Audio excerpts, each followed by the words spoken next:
ಹರ್ಷಿತಾ. ಕಾರ್ವಾಪ್ಲ ಚಾನಲ್ಗೆ ಸ್ವಾಗತ. ಕೇರಳದ ಶ್ರೀ ಆಂಜನೇಯ ಆಶ್ರಮದ ಶ್ರೀರಾಮ ರಥಯಾತ್ರೆ ಗೋಕರ್ಣಕ್ಕೆ ಆಗಮನ. ಕಾರವಾರ. ಕೇರಳ ಚಿರುಕೂಡು ಮಲ್ಲಪುರಂನ ಶ್ರೀ ಆಂಜನೇಯ ಆಶ್ರಮದ ಶ್ರೀರಾಮ ರಥಯಾತ್ರೆ ಗೋಕರ್ಣಕ್ಕೆ ಆಗಮಿಸಿತ್ತು.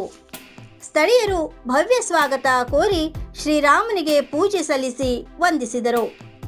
ರಾಮನವಮಿಯ ಪ್ರಯುಕ್ತ ದಕ್ಷಿಣ ಭಾರತದ ಪರ್ಯಟನೆ ಕೈಗೊಳ್ಳುವ ಶ್ರೀರಾಮನ ಮೂರ್ತಿಯುಳ್ಳ ರಥ ಕಳೆದ 4 ದಿನಗಳ ಹಿಂದೆ ಹೊರಟು ಮಂಗಳೂರು, ಉಡುಪಿ, ಮುರುಡೇಶ್ವರ ಸಂದರ್ಶಿಸಿ ಇಲ್ಲಿಗೆ ಆಗಮಿಸಿದೆ.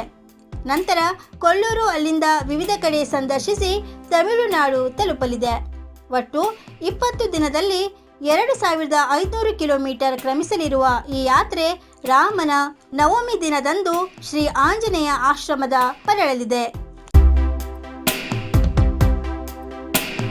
ಬಾವಿಗೆ ಬಿದ್ದ 2 ವರ್ಷದ ಬಾಲೆ. ಕಾರವಾರ.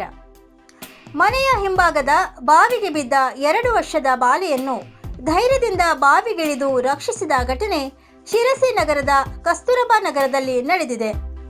ಭೂವಿ ಎಂಬುವ 2 ವರ್ಷದ ಬಾಲೆ ಮನೆಯ ಬಳಿ ಆಟವಾಡುತ್ತಿದ್ದ ವೇಳೆ ಆಕಸ್ಮಿಕವಾಗಿ ಮನೆಯ ಹಿಂದಿನ ಬಾವಿಗೆ ಬಿದ್ದಿದ್ದಾಳೆ. ಈ ವೇಳೆ ಬಾಲೆಯ ಅಜ್ಜಿ ಮನೆಯ ಹಿಂಭಾಗದ ಬಾವಿ ಬಳಿ ಹೋಗಿ ನೋಡಿದಾಗ ಒಳಗಿನಿಂದ ಅಳುವಿನ ಶಬ್ದ ಕೇಳಿ ಬಂದಿದೆ.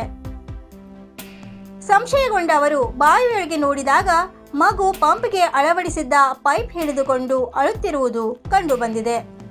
ಸ್ಥಳೀಯರ ಸಹಾಯದಿಂದ ಬಾವಿಗಿಳಿದ ಪಯ್ಯು ಚವಟಿಯವರು ಪೈಪ್ ಹಿಡಿದುಕೊಂಡ ಬಾಲೆಯನ್ನು ಎಚ್ಚರಿಕೆಯಿಂದ ಮೇಲಕ್ಕೆತ್ತಿ ಸುರಕ್ಷಿತವಾಗಿ ರಕ್ಷಿಸಲು ಯಶಸ್ವಿಯಾದರು.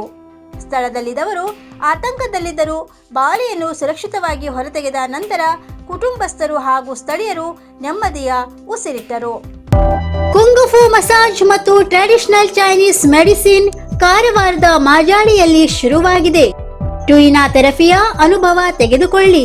ಇದು ಪಾರಂಪರಿಕ ಚೀನಿ ಮಸಾಜ್ ವಿಧಾನವಾಗಿದ್ದು ಪ್ರಾಚೀನ ಚಿಕಿತ್ಸಾ ಶಾಸ್ತ್ರ ಮತ್ತು ಮಾರ್ಷಲ್ ಆರ್ಟ್ಸ್ ಶಿಸ್ತುಗಳನ್ನು ಒಂದಾಗಿ ಸೇರಿಸುತ್ತದೆ. ಈ ನೈಸರ್ಗಿಕ ಚಿಕಿತ್ಸೆಯಿಂದ ನೋವು ಕಡಿಮೆ, ಜೀರ್ಣಕ್ರಿಯೆಯಲ್ಲಿ ಸುಧಾರಣೆ, ರೋಗ ಪ್ರತಿರೋಧಕ ಶಕ್ತಿ ಹೆಚ್ಚಿಸುವುದು ಹಾಗೂ ಮನಸ್ಸು ಶರೀರದ ಸಮತೋಲನದ ಸುಧಾರಣೆಯನ್ನು ಮಾಡುವ ವಿಶೇಷ ಉಪಾಯ ಕುಂಗ್ಫು ಮಸಾಜ್.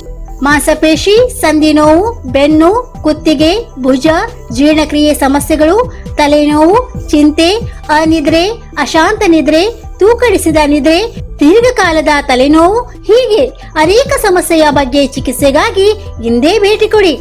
ಕುಂಗುಫು ಮಸಾಜ್ ಮತ್ತು traditional Chinese medicine centre, Brahmanwada, Majali, Karwar. ಪ್ರತಿ ಶನಿವಾರ ಹಾಗೂ ರವಿವಾರ. ಸಮಯ ಬೆಳಿಗ್ಗೆ 10:30ರಿಂದ 12:30ರವರೆಗೆ, ಸಂಜೆ 5:30ರಿಂದ 8:30ರವರೆಗೆ ಲಭ್ಯ. ಅಧಿಕ ಮಾಹಿತಿಗಾಗಿ ಸ್ಕ್ರೀನ್ನಲ್ಲಿದ್ದ ನಂಬರ್ನಲ್ಲಿ ಸಂಪರ್ಕಿಸಿ.